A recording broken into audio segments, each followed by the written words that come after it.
This is the agent in the loop that's handling everything, but it's not a very specific use case. For example, I'll go back to FieldSpark again. We've had folks that have picked up the platform and they're like, cool, like tell it to make my salespeople better. I'm like, no, it's a platform. And we have a great customer success team that works with people to actually, hey, let's make sure that your sales framework, the questions that you want asked, the information that you want to pull from your customers, things that you want your, folks to say out in the field. If you don't have that down, well, the system doesn't know what good looks like in your eyes. I think with, our platform, that's what we wanted. Like, it's all different. You get your own thing and it will learn around your model, your framework to be able to help your management level and help people grow.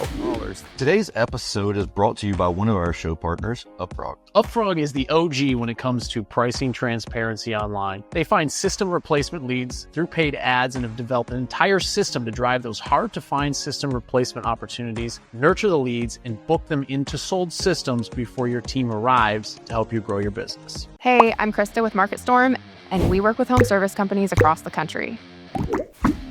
Quick question. If another HVAC or plumbing company in your area starts influencing homeowners before they ever hit Google, who gets the first call?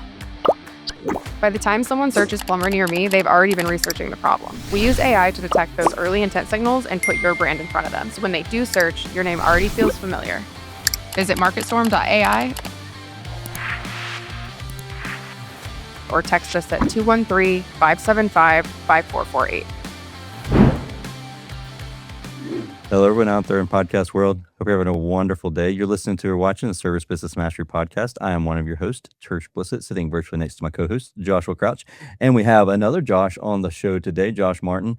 And he is the Director of Revenue Strategy, 3-4 Labs. And we're going to talk a little bit about AI. We're going to talk a little bit about teams and adopting AI strategies in your business. It is definitely a buzzword, a hot topic. We talk about it all the time anyways. We've always talked a lot about automation, and AI just naturally fits in there. But a lot of times people ask, where do we get started? How do we implement this in our business and all that good jazz? And so I'm excited to talk to Josh number one about that, because Josh number two and he is always number two. I love how you just demoted me. Yeah. Wow. He's number two. I was not forewarned that I was going to get demoted during this episode. You're welcome. So we talk about this all the time, but I'm excited to hear, Josh Martin, your take on implementing this and adopting AI strategies into the businesses. Before we get started, first I'll let my Josh inject anything he'd like to, and then if you will, please share a little bit about yourself. Sure. Yeah, let's start with 3-4 Labs, because like Tersh and I have seen the name around. We don't necessarily know what it is. So is this a good intro for us as well? Obviously, we have some stuff to talk about during the call, but who is 3-4 Labs? What do they do? It's just so the people that are listening know. Sure, absolutely. So 3-4 Labs is it's a software company built for the trades. So trying to solve problems with the trades. Major focus, obviously, in artificial intelligence. Really anything that's going to help out businesses within that world. That as the digital landscape kind of grows across different industries, it's hit the trades and contractors pretty heavy here over the last couple of years. And it's kind of what you need to be successful. 3-4 Labs is wholly owned by Tommy Mello. A lot of people know that name out there. So this has been his foray into the software world. Nice. Like he doesn't have enough irons in different fires. He's a busy man. I don't think he sleeps, to be honest. Tommy, if you're listening to this, get some sleep, brother. Right. Yeah. But between that and his boat and building all the things he's building, he is always doing something. But he's also the epitome of optimized processes as well. And I love the fact that years ago, he and I were talking, and his assistant hands him a stack of papers, and like we're on a Zoom call or something. I don't remember what it was, and he's like, "Oh, this is my mail for the day." And I was like, "Well, it's not in envelopes. Like, what kind of mail do you get?" He's like, "Oh no, my assistant's already opened them all up and only hands me the ones that are relative to me." And I'm like, "Oh, that's efficient." He's like, "Yeah, every single night."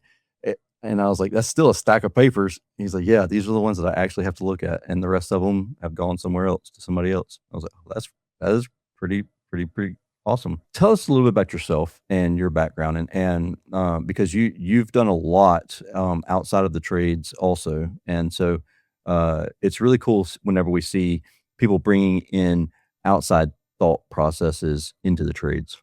Yeah, man. So I guess I'll short story long. I grew up in a super rural town in Ohio, right? So my first job was kind of in I baled hay. I helped put roofs on. I painted roofs. Like we built my uncle's house type of deal. These are all true stories, right? I really grew up in more tech consulting, and it's definitely a different world. There are simple ways to operate, out there that make you successful and they help you grow, right? And Absolutely. I was able to learn that, that's one of the crazy things. I got lucky when it gets down to it. I had a couple buddies get into this small company. It's like built out of a closet, it felt like, and I went in and they were like, hey, we're going to train you, develop you, help you understand how to be successful in this industry. And I did, and I didn't really realize what was happening, but I started and I knew the revenue was around, like, I don't call it $15 million. 8 years later, like it was at 800 million. I had no idea what really happened around me. I'd been promoted a couple times. So I was running markets and it's like your head was on fire all the time. And I did a lot of sales coaching, a lot of sales training because it turned into, it's funny. People say that companies have to become technology companies to really grow. Like, yeah, it's a tech company that does this. It's a tech Yeah. company that does banking, right? Hearing Yeah. that more and more for sure. Mhm. Right. And to me, it's still about the people. So to me, I was like, you need a company that can train and develop people to be great if it's going to be a services company because they are your brand. Right. So that was kind of my first run at a professional job other than trying to, be in a band before that, which I don't know that I should talk about. What sort of band was it? We played covers and had a very, very good time in Wilmington, North Carolina for about 2 years. Oh, we have a client in Wilmington, North Carolina. That's really cool. Okay. That's, Yeah, that's right on the water, isn't it? it is. It is. Yeah, okay. I thought so. Yeah, I bumped that's really into some cool. lady that was at UNCW at the time getting her master's, and she broke up band. We call her Yoko, but I call her Stacy, and been married for 22 years here now. That's awesome. Um, but no, I got into this rhythm of getting into smaller companies and seeing them grow, not purely because of me, right? I was part of it, so I just got to learn a lot of things over the last couple of years.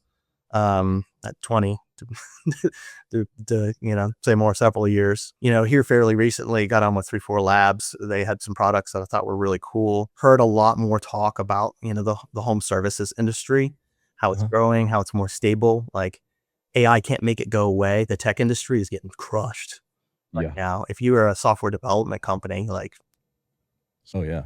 good luck, brother. It's been cool to come over here, but still use my tech background. And, with FieldSpark, one of our flagship products, it's like the coaching and the development component of what I've done for 20 years. It's a platform to help out with that. So What is FieldSpark exactly? cool. So it is basically, it's coaching software. So you guys talked about, I hate doing this, but there are ride along softwares. Oh, yeah. I will not Yep. say the names, Uh-huh. but essentially Tommy was like, I can do it better. Uh-huh. So he Okay. went out and he built FieldSpark, for A1 Garage. Then we decided to commercialize that. Like, hey, let's push this out to the masses. So it's everything you would think. Basically for field services, it will record the calls, the entire sales call, breaks it down into categories, rates against the categories. Are you saying what you should say? Uh, there's all the coaching behind it.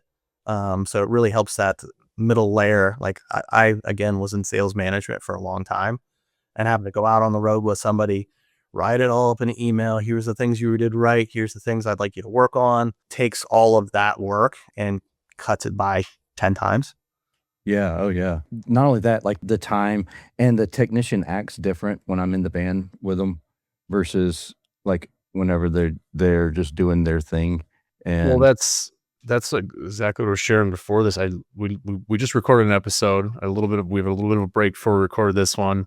Jump on Facebook. First thing that pops up just happens to be relevant to this episode. Was in a Facebook group where people were talking about AI ride along softwares and just like online pricing. That used to be a conversation 4 or 5 years ago. I remember when we started talking with Justin Riley and Upfrog of like, I will never put price on my website, or people are like, oh yeah, this is great. I love doing this. And it was just so polar opposite. And I feel like there's still that with AI ride along software because they're like, well, I don't want my text, or I think it's more them self-projecting, like they wouldn't want to be recorded because they probably don't follow a sales system. They just have good calls and bad calls, and then they they average them together to be okay or pretty good. But literally, like, Or blame it on the client. yeah, like- oh, that customer was weird, or they had, this, that, and the other thing, instead of like, well, did you follow the play? Did you follow Yeah. the system that we have in place? So that way we can have consistent, repeatable, scalable results. Like, you don't take a company in any industry, and you're in the tech industry, from 800 million in 8 years without a consistent, I mean, obviously you have a good product or service, but a consistent sales system. You have to have that. And that's why think about what Tommy's invested in. He's got Lace for AI call analysis. He understands his call center, making sure that they're tweaking, just finding 1 to 2 to 3% increments. FieldSpark for his field service team to do the same thing, to find these little levers that they can pull to change the game for their business. Because he knows with the volume of service calls they run, a 1 or 2% increase is millions of dollars.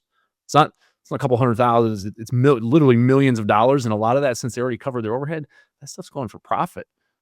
And it just changes the game. And that's why he's been so dang successful. And they always say success leaves clues. So if the most successful people in the industry are implementing technology to help their team, why would you fight that? I sometimes I don't understand the mindset of why you would fight that stuff unless you had some like religious reason to fight it or something. But I don't see where you would not want this technology unless you couldn't afford it. Yeah. Well, I think there's the mindset of the technicians or the people that are out there, like that big brother type of thing. Oh yeah. The people absolutely. that are following the process, they're like, no, I want them to know that I'm doing what I'm supposed to be doing. The people that aren't following the process are the ones that are like, no, this is terrible. Like, it doesn't work. Like, I think it might be even a mix, like the people that have been in the trades for 15, 20 years, so they've seen the entire change in how technology's really become a heavy It was focus. pen and paper. Oh, yeah. That's how I started in the industry as Tersh. I know you did too. Like it Mhm. was, my text would come back with a stack of tickets and I'd have to try to make heads or tails. I couldn't read half the damn handwriting. Checks would be falling out of the paperwork a month later. It's terrible. Like you look back now and you're like, man, how did we do this? How did we ever grow? And it's so like, it just seems silly with all this. We'd find checks in people's trucks after they handed in their trucks. I'm like, oh, there's some money. Mhm. That's I could I don't know. I have really bad handwriting, so anything that involves paper is just like I try to avoid it at all costs. I remember being the technician though, and like I'd have sweat running down my arms, and I'm trying to write on this 3-layer piece of paper, and it's all smudging. It was frustrating. I was excited whenever we got tablets and we were able to do things electronically. That was amazing to me. Yeah, it seems like a lot less clutter, And the funny thing too is I think there's obviously that change, and people in general, I think people like push back on change. It's one thing, but Yeah. the tough thing is usually it's the record. I don't want to be recorded, right? With some of these things, I was like, everybody's got Ring. There's video cameras everywhere on everything. Like, it's, Mhm. I don't know why crime hasn't just dissolved. Like everything is videotaped everywhere. Yeah. Well, don't get me started on flock cameras. That's a whole different rabbit hole to fall into. But I agree with you though. Like, Well, even especially like Tersh AI note takers. Yeah, he usually wears them. I know I have them somewhere. I don't need them a whole lot. We fathom recordings for every single conversation we have with clients and internal, just so we have the notes. Like Tersh got meta glasses. Like, Mhm. Yeah. you can literally record anything, anytime, which honestly, from a society perspective, sucks because like people will be in a fight and people will reach to grab their damn phone instead of trying to break up the fight. Like that's how And very ridiculous it's gotten. Yeah, They'd rather get social media followers than break up a fight. That's a whole different conversation. right, Don't be right. the one recording stuff that's going down that you could maybe help someone out. But when But it comes, I've found the technicians that give me the hardest time on being recorded are the same technicians that will listen to every single recording from a CSR. Like before they even got to the job, they've already listened to the recording of the CSR's conversation with the homeowner, and they're like giving feedback to the CSR. But yet, whenever I ask them to get recorded, they're like, nope, not recording me. Like, Yeah, there's Right. it's. I think when I did more of the ride-alongs, because again, I haven't really done the recording thing. Like I'm not home services. That's what a product does, and other products do. I've shaped it a little differently. I was like, if you're good, please share. Like if I can yes, record you, we can get insights from actually all these great things that you're actually, the way you're positioning, the way you're talking to people, your tone, all those things. Like if I can teach somebody that's new to the industry, like how to do those things, you could potentially change somebody's lives. You know? yeah, and also like when you're playing sports, the first thing that you do is you go back and you watch the film. Like, where did I make a misstep, and where could I improve in the future? And there's nothing wrong with that. So, like, why wouldn't we want to do that in the field and make ourselves a better salesperson? But I then again, you say the word sales, and a technician just starts to cringe. yeah. Yeah, I catch my wife because she does some of the sales for us, and we have one other salesperson for I own a digital marketing company. I don't even think I told you that before. I catch her watching her own Fathom recordings. I don't tell her to. She's a co-owner of the business, like she doesn't have to do it, but she does because she learned stuff from those recordings that went well or didn't go well, so she doesn't do it again and repeat the step the next time. And I know it's weird sometimes to listen to yourself, but Oh yeah, so much yeah. to be learned. Like, we don't even realize the little ticks and the little things that we do that could change a conversation. Especially when you're in someone's home for 2 hours on a regular service call, like, there's a lot that can go wrong. You can That's have true. muddy boots, you can have something on your hand that gets on the wall, like, just little things that homeowners like, yeah, that don't so a Let's talk. lot has to go right to make it happen, and these things are important to know what's going on inside. Just like, why would you be against dash cams for your trucks? Like, Yeah, even unless you're texting internal and facing, driving. because if somebody's not paying attention in a company truck, I'd want to know that, considering I bought a 70, 80, $100,000 vehicle for them to ride in. I think it's always good for the owners, right? It's always good for leadership and management, right? And I think helping the individuals that are actually being recorded understand that, hey, this is good for you as well. Sometimes that like change management piece, when you're implementing, any type of system, they have to, the WIFM, right? What's in it for me? So helping people understand that, hey, you can go back and look at your recordings, like, Josh, like your wife, it's like, it'll make you better. Like if you really are taking this seriously and you want to be great, like this gives you all the tools to go out. Like, back to, I remember high school football. I lived the glory days, right? I still got the VHS tapes at home, right? We plugged them in on Saturdays. We checked it out. You should have been over here, all that fun stuff. But because I cared, I wanted Yeah, to win. I wanted to do better. I wanted the team to be better. And absolutely. it turns into, oddly enough, it turns into it turns into hiring. How so? What do you mean by that? I think, I'm sure you guys have heard like hiring for attitude over aptitude. Oh yeah, If you have those go-getters, and it was one of the things in my sales career I struggled with, because I was like, anybody can do this. You just follow the process, right? yeah. But finding the people that would invest in themselves to get better, that's hard. And you don't usually know it right away either. Yeah. Like, if anyone can say the right thing or have an AI generated resume that has the right thing, that's more common. Like, we do speaking of that, we use Who Hire for our hiring, and instead it's an 8 applicant tracking system. We have like interview questions before we get on the interview, and then like the one-way video interview. Like, you can usually tell when they do the long form answer ones, which ones were AI generated and which ones were not, because it's like, that doesn't seem like a real answer. That's really wordy, and you got no value in it. That's a dead giveaway. It's a book. Like, Yeah. nobody writes that much unless it's AI, right? Because we're all getting used to that. And I've never read so much in my entire life. It's almost like if there's not punctuation and spelling errors, it's not real. Yeah, exactly. Yeah. When it comes to like this, we're talking about this technology and like all these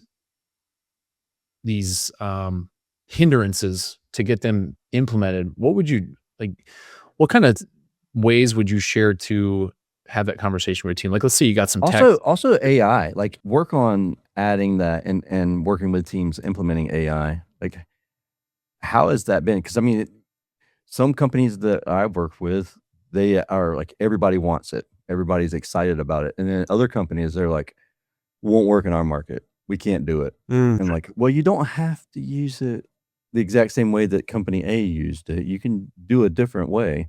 And like, there's like huge roadblocks, but how do you make it work in your experience? Yeah, I think, from an adoption standpoint is kind of what I start thinking about things. It does go back to that with them, like what's in it for me, to help them understand why you're doing things.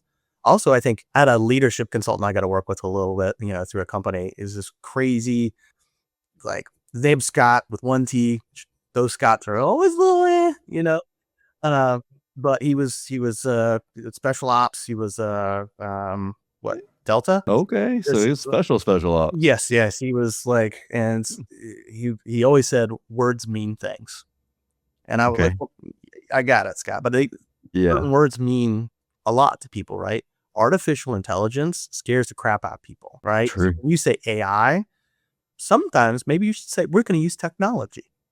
Okay, technology is not bad. We're used to that word. So for me, that was just one of the little things that, we've started to use. Hey, this is just technology. You don't need to understand the learning models, the learning Yeah. language, the LLMs and the machine learning. And, let's talk about JavaScript. And no, we're not going to talk about Python coding. Like, don't need to talk about it, right?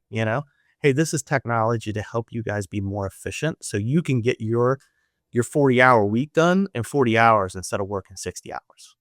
Yeah, that's true. Well, not only that, okay, so there are so many times where people have injected the words AI or artificial intelligence when they really, it wasn't artificial intelligence. It was just an automation that was 100%. built out.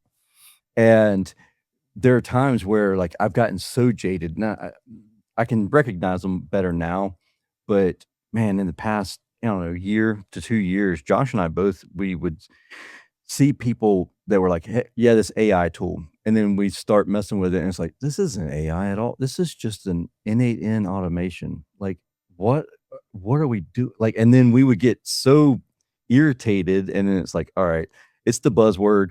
It's how you get clicks to get people looking Especially at when your you're doing a product." presentation, just put the word AI in your presentation. All of a sudden, it's a packed house. If you talk about Yep. automation and making your business more efficient, they're Exactly. We literally ran into that. Like we've talked about automation for years and years, and we were presenting on stage, and our presentation says something about automation, and like it's crickets, but it says something about AI, and then we fill the room up, and then we talk exact about same AI. content. Yeah, so we talk about if we talk about AI, we lose them, but if we talk about automation, then they're like, "Oh yeah, that's exactly what I want. I want automation." Yeah, this data thing to move over here. I mean, really, where AI is Seamlessly. analyzing like Mhm. huge swaths of data, like 2-hour calls or 100 calls from the CSR or the call center that week. Like it's amazing at doing those things, so you can be more efficient. Like we have some clients of ours that are on phone tap that they came to us. They had someone full time, like literally their only job was to listen to and analyze calls and make sure that they were classified properly so they had correct data. Imagine Yeah. doing that 40 hours a week, just Nope. listening to phone calls and making notes. Yeah. And No thanks. yeah, I think that's for me, it's like for AI, I guess going down the automation path, it's like you have to have a workflow before you can automate anything. So if you don't have a process, like you're doomed, right? Um, and then artificial intelligence, even, more on top of that, like, hey, you have to have the right learning model, the right LLMs. On top of that, your data has to be clean. That Yeah. is A lot of a people don't talk about that. massive problem, especially in the home service industry. Mhm. Oh Mhm. yeah. Like just It's just the governance. nobody knows how to use nobody knows how to like when I do this thing in my CRM, what does it impact on the reporting side? And Mhm. so they like we don't and some of it's because it's unclear language, the language that people that operate in the businesses use and the language that software companies use are different. And you have to like try to understand the definition. You're like, that isn't, I don't know, that doesn't even make sense to me. I don't even know what that means. So then they just keep doing things the way that they're doing. I'm like, this is the way it works for us. Well, and then you go pull the data to analyze, and it's like the LLM doesn't understand it either because now you got this hybrid of a mixture of what it should be versus what the definition of this word is. And it definitely becomes a problem. Yeah, and I think that the products that are out there they're getting better at that non-structured kind of messy data to read through it. I know that's one of the things early on with, jumping back into FieldSpark a little bit. Like it was like, is it reading the conversations properly? One of the things we capture is sentiment. So we talk about like positive sentiment, like, oh yeah, yeah, yeah, yeah. Like that's buying signs, right? That's, you think good. Then we have a negative sentiment that would be like, no, and the AI was able to pick that sentiment up, from the data captured, through the phone calls. But what we found sometimes, we would see red, that a technician would say for a garage door. And it was a technician actually explaining, hey, if you don't fix this other spring, this door could drop on somebody and somebody could die. That's definitely negative, but it It's wasn't the negative. client's negative. But it's, it's kind of one of those things. It's not bad. Like meaning from you doing your job and helping a customer make the right decision. That's what I've always said in sales. I'm just helping people make the right decisions. That's all somebody's doing. So we had to really understand with the software and reprogram the LLM to say, hey, negative isn't necessarily bad. It's just a negative sentiment. So there's so many things out there, trying to figure out technology, and then there's technology to figure out the technology. It's kind of crazy. That's true. It's true. I don't think a truer statement's been said. We're laughing because it's true. Yeah, it is. Hello, home service professionals. Do you want to maximize your marketing budget? Then you need to be using call tracking from CallRail. Let's say you noticed a spike in new leads this month. To find out what's driving them, you just log into your CallRail dashboard. Is my new Facebook ad outperforming my other ads? Or is paid search knocking it out of the park? Or maybe it's time to retire those newspaper ads. Since CallRail assigns a unique phone number to each of my marketing efforts, I know where my best leads come from and which efforts to scrap. CallRail shows you your most cost-effective marketing channels so you can get back to business. Go to callrail.com/SBMpod and try it for free. Quick question. How many calls did you miss last month? Not how many you answered, how many did you miss? Across the home services industry, about 30% of inbound calls go unanswered. And those aren't just tire kickers, those are customers ready to give their business to whoever books first. Breezy fixes that with AI agents that answer every call, they book the jobs for you, and they follow up instantly. So instead of waking up to missed calls, wake up to book jobs. If you want to see how many jobs you're losing right now, go to getbreezyapp.com, use code SBM, and they'll give you $500 towards Breezy on us. Now back to the episode. We've talked about where AI is useful in businesses. Where, in your opinion, would AI just be like a noise? It's a good question. I think sometimes, for example, I'm going to, this is kind of cool. I'm going to talk to some high school students tomorrow down at Wright Pat. Yeah, it's kind of cool. I got a buddy of mine. He's done it for the last couple of years, and it's about like entrepreneurs. And so I was like, you know what? Everybody's talking about AI. You know what I'm going to do? I am going to go out. I'm going to make a PowerPoint, but I'm not going to build a PowerPoint. For one, I hate it. Yeah. It would take me forever. 3, I was like, this could be kind of a cool experiment. And this is where the noise comes in. I'm going to actually do it with ChatGPT. I'm going to, do it with Claude, and I'm going to do it with Copilot. I have all 3. Let's see what happens. So I got down the path with one, and I was like, hey, it's bad. So I went to the second one. I was like, oh, these are all words. This is crap.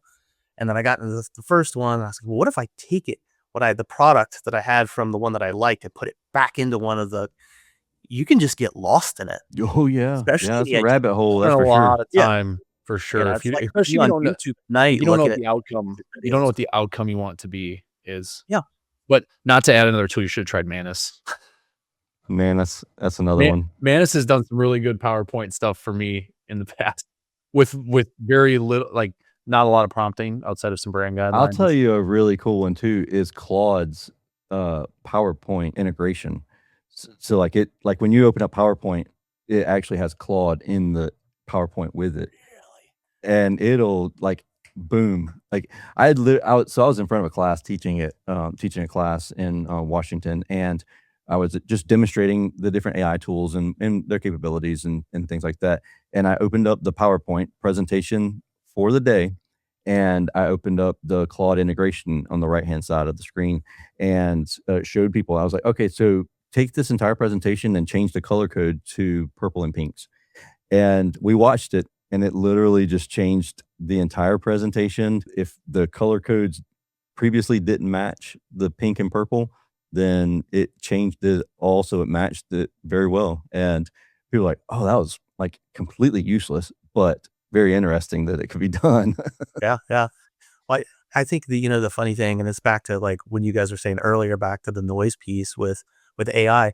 I've seen a lot of automation wreck shops, like Oh yeah. like because they're like, oh, it's automated. Well, Yes. did you check it once in a while? Like, Set it and forget it. yes, that's where things are lost. You have angry customers because an email was supposed to forward that went to one spot that didn't go to somebody. That's I've dealt with that on several different occasions. Not necessarily noise, but I think sometimes there's an overconfidence that the technology will just take care of it, and you got to kind of babysit these things. You definitely have to do checks and balances on it all. Yep. Like, we talk a lot about in our presentation is optimize, automate, delegate. So like the optimization portion of things, like you need to optimize it prior to trying to automate it or delegate it. And that's one of the reasons why they're right there. Yeah, I'm waiting to see an Indeed ad that says human in the loop as like an actual position that somebody gets hired for. Just be the human in the loop.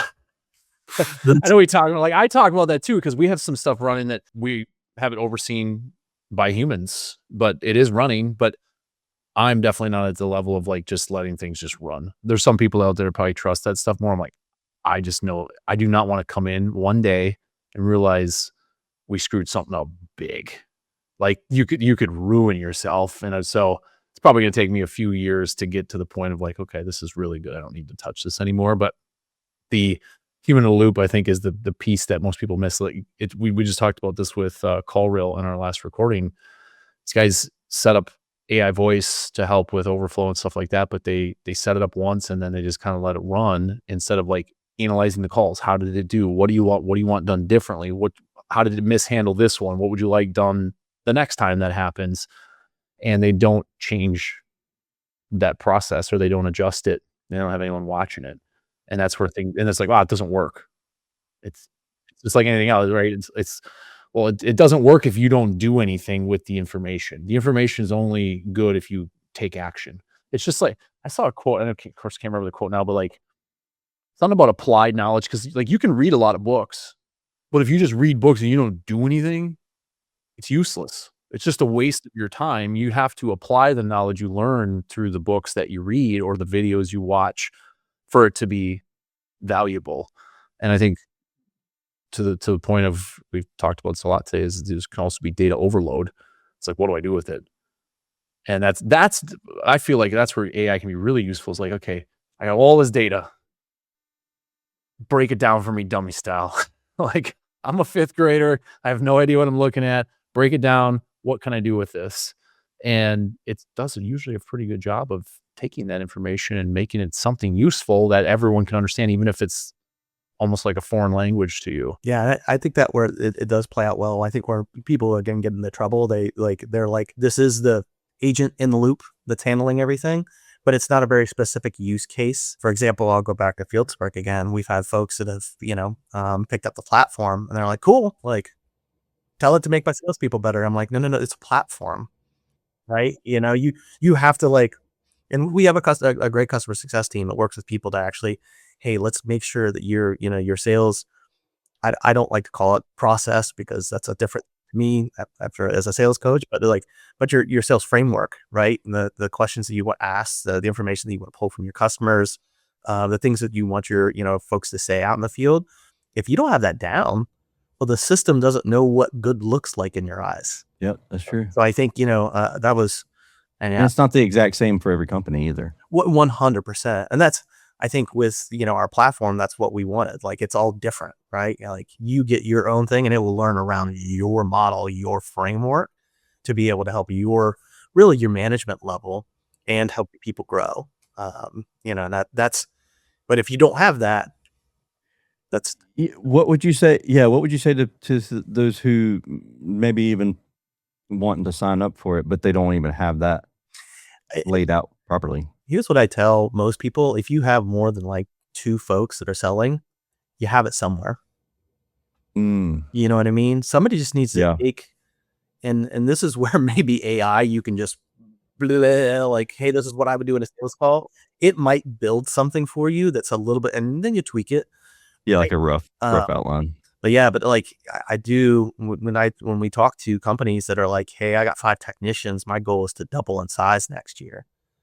Well, then you need 10 technicians, right? Like Yeah. this period, like, and if they're selling, or if you have a sales team, like you're going to have to double that to grow in size, or people are going to have to do twice as much work. Well, that's the hardest part when you grow a team like that. When you talked about hiring a little bit, is if you don't have a system or framework or a way for them to run the play, you're just hoping that they're going to get in the van, just do what they've always done, and then hopefully it's going to be good. Yeah. And that can lead to wildly different tickets across your entire ecosystem. And then when you're looking at how do you support that on the back end, you don't know, because some jobs are more profitable than others. You just have there's just no consistency. And that's how it's been in the past. It has. This is either that or you dispatch for dollars, right? And you just send the best technician to the best opportunities, which still has a lot of value even today, because obviously everyone's different in their journey. But sometimes that's not plausible. You don't have a best performer where it's like this person's a killer. I know they're going to sell a new system on this one. And it also, if you're always relying on that if that person leaves, you are screwed. You are so dead in the water. And then that person pretty much can tell you whatever they want to. They don't have to fit into the culture, because they know they kind of got you wrapped around their finger. It's just not a good place for any business owner to be in a place where you rely on 1 or 2 people to like generate the majority of your sales. And that's where a system, and that's where we were talking before this, like, and there's a lot of great coaching organizations out there. There's a lot of great sales coaches. If you don't have a system, get with a coach to find a system. Brian Burton's got one that's super affordable for technicians, like $299 a month. He teaches his whole blue collar closer system. Doug Wyatt with Synergy's got scripts and all kinds of things that you guys can run. It's super affordable, but get a system installed in your company. Pick one and get it installed. Like Tersh and I, we went through CO Warrior. We did the Road Warrior. We sent all our guys out to Road Warrior all the time. They ran the play. We practiced the play back when they got home. They ran the service call the same way. So I could send tech 1 or tech 5, maybe 7 techs at that time. And most of they'd say things a little differently, but they'd run the play very similarly across the board, which allowed for growth, and it made it a lot more consistent and steady. Josh, you said something earlier that I'm kind of curious about, again, not coming from y'all's industry. You said dispatching for dollars. Like I was like, that makes perfect sense to me, right? But you said you send your best technicians. Are they the best technicians? Or are they the best salespeople? Best salespeople, usually. Yeah. It depending on now, which, it could like, be yeah. It could be like, someone calls in, you can tell it's a complicated issue. You could send like your best minded converting to person for that. That doesn't happen as often. Usually when dispatching for dollars, they mean to send the best salesperson. That's usually what that means.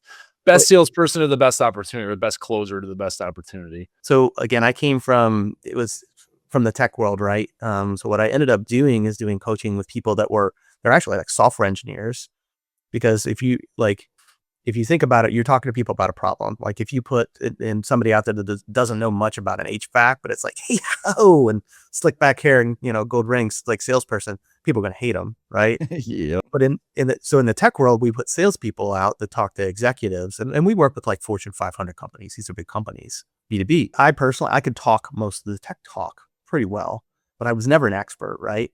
So what we started to do is say, hey, if we can take our technical experts and, in the home services, that would be the folks that are really good, like master technicians, not salespeople.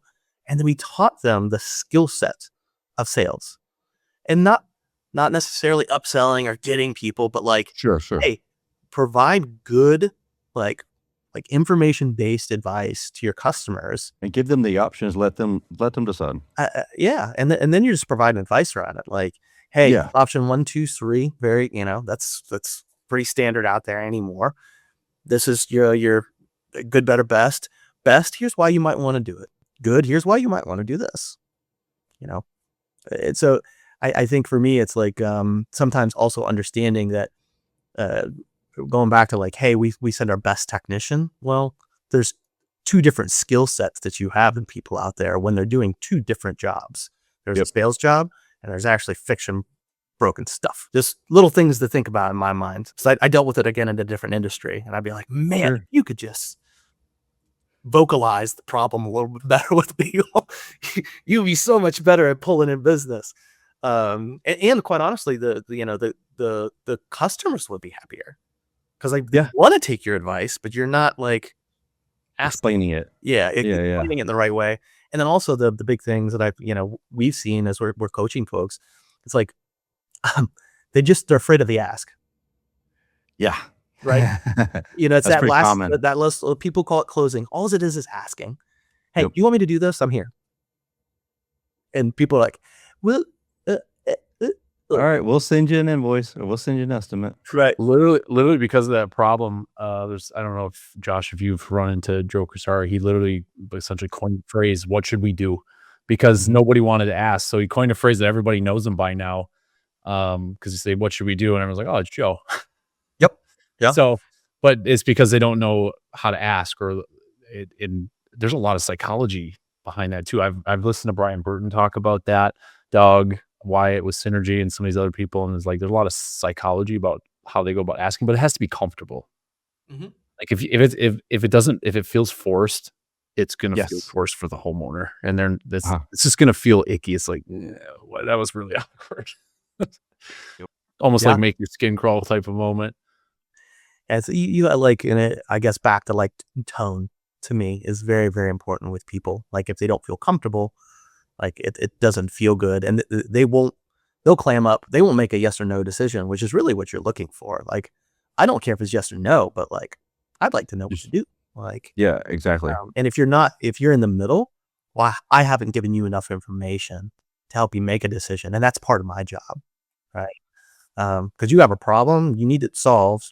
You called us, right? I can fix it. Right. Yeah. I'm here.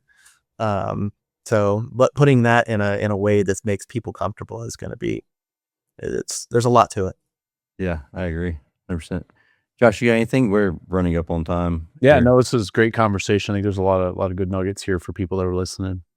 I Yeah. agree 100%. No, I just, I think, again, with, 3/4 Labs, we got some other products that are actually coming out here in the next probably 3 or 4 months. We have some products in beta, which would be fun. Could you talk about those? I can give you a little teaser. Okay. So we have one that's coming. It's called Execconnect. So if you start to think about as you get bigger, like what's an A1 garage, right? Trying to actually keep in touch with your folks that are out in the field when there's a couple layers at an executive level is important from a culture standpoint. Like they want to know that you care about them. But it is immensely hard, even if you have a team of 50 people, to be like, hey, I just want to make sure that I remember to tell Joe happy birthday. Right. I like when Dan, who he struggled in the beginning, but I gave him a little grace and now he's really coming along.